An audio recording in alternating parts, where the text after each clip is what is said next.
ఇవాళ వికారాబాద్ జిల్లాలో తెలంగాణ సీఎం రేవంత్ రెడ్డి పర్యటించనున్నారు.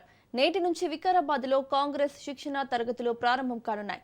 అనంతగిరిలో ఏపీ, తెలంగాణలో డీసీసీ అధ్యక్షులకు శిక్షణ ఇవ్వనున్నారు. 10 రోజుల పాటు శిక్షణ తరగతులు జరగనున్నాయి. శిక్షణ తరగతుల ప్రారంభోత్సవానికి సీఎం రేవంత్ రెడ్డి హాజరు కానున్నారు.